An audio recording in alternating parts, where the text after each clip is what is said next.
அஸ்ஸலாமு அலைக்கும் வரஹ்மத்துல்லாஹி வபரகாத்துஹு. புனித ரமலான் மாத நோன்பு. அல்லாஹுடைய தூதர் ஸல்லல்லாஹு அலைஹி வஸல்லம் அவர்கள் கூறினார்கள், ரமலான் மாதம் வந்துவிட்டால் சொர்க்கத்தின் வாசல்கள் திறக்கப்படுகின்றன. இந்த செய்தி அபூ ஹுரைரா ரலியல்லாஹு அன்ஹு அவர்கள் மூலமாக அறிவிக்கப்பட்டு ஸஹீஹுல் புகாரியிலே 1898 என்ற எண்ணிலே பதிவு செய்யப்பட்டிருக்கிறது. நம்மை படைத்த ரட்சகனாகிய அல்லாஹ் இவ்வுலகில் அவன் எதை விரும்புகிறானோ அவைகளை படைத்திருக்கிறான். அவனுடைய படைப்புகளில் அவன் எதை வேண்டுமானாலும் தேர்வு செய்து ஒன்றை விட ஒன்றை அவன் மேன்மைப்படுத்தி வைக்கிறான். அல்லாஹுடைய தூதுத்துவ பணிக்கு மனித சமுதாயத்தில் இருந்து தூதர்களை தேர்வு செய்தான். அந்த தூதர்களில் சிலரை விட சிலரை அவன் மேன்மைப்படுத்தியும் வைத்திருக்கிறான். அதேபோன்று மலக்குமார்கள், அவர்களிலும் ஜிப்ரீல் அலைஹிஸ்ஸலாம், மீகாயில் அலைஹிஸ்ஸலாம் ஆகிய இந்த வானவர்களுக்கு மிகச்சிறந்த மேன்மைகளையும் வழங்கியிருக்கிறான். பொதுவாக இடங்கள் அனைத்தும் அல்லாஹ்வின் படைப்பு என்றிருந்த போதிலும் அவற்றில் மக்கா, மதீனா, பைத்துல் முகத்தஸ் ஆகிய இடங்களை அவன் புனிதப்படுத்தி வைத்திருக்கிறான். இந்த 3 புனித ஸ்தலங்களில் ஒன்றை விட மற்றதை சிறப்பித்து வைத்திருக்கிறான். அல்லாஹுடைய இந்த தனிப்பட்ட விருப்பத்தின்படி மாதங்களில் சிறப்புக்குரிய மாதமாக அவன் புனிதமான ரமலான் மாதத்தை மேன்மைப்படுத்தி வைத்திருக்கிறான். ரமலான் மாதம் எத்தகையதென்றால் நேர்வழியை தெளிவுபடுத்தி சத்தியத்தையும் அசத்தியத்தையும் பிரித்து காட்டக்கூடிய வேதமறை குர்ஆன் அந்த மாதத்தில்தான் மக்களுக்கு நேர்வழியாக அருளப்பட்டது.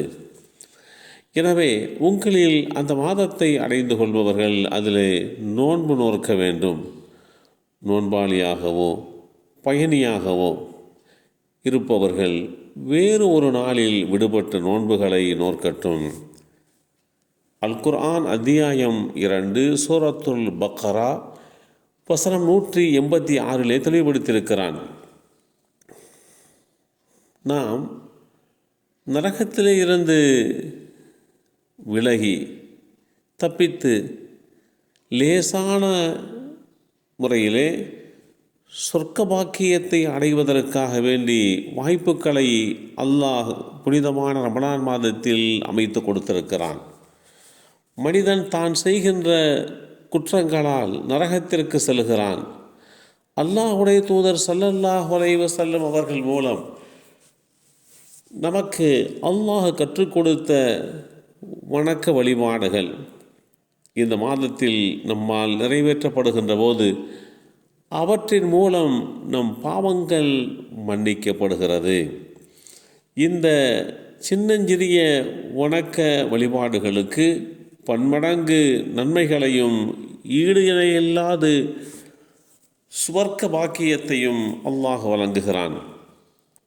ஆதமுடைய மக்களை வழிகெடுத்து பாவங்களை செய்ய வைத்து அவர்களை நரகவாசிகளாக கொண்டு செல்ல இருக்கக்கூடிய ஷைத்தான்களுடைய ஒரே குறிக்கோள், அந்த குறிக்கோளை தவிடுபடியாக்கும் முகமாக ரமலான் மாதத்தில் அடியார்களுடைய பாவங்களை அல்லாஹ் மன்னித்து விடுவதன் மூலமாக அடியார்கள் அல்லாஹுவால் மன்னிக்கப்பட்டு தூய்மை பெற்று இந்த சுவர்க்க பாக்கியத்தை அடைந்து கொள்வதற்கு உண்டான ஒரு வாய்ப்பு கிடைக்கிறது. அடியார்களுடைய பாவங்களை அல்லாஹ் மன்னித்து விடுவதால் ஷைத்தானுடைய முயற்சிகள் பலனற்று போய் தோல்வியிலே முடிந்து விடுகிறது.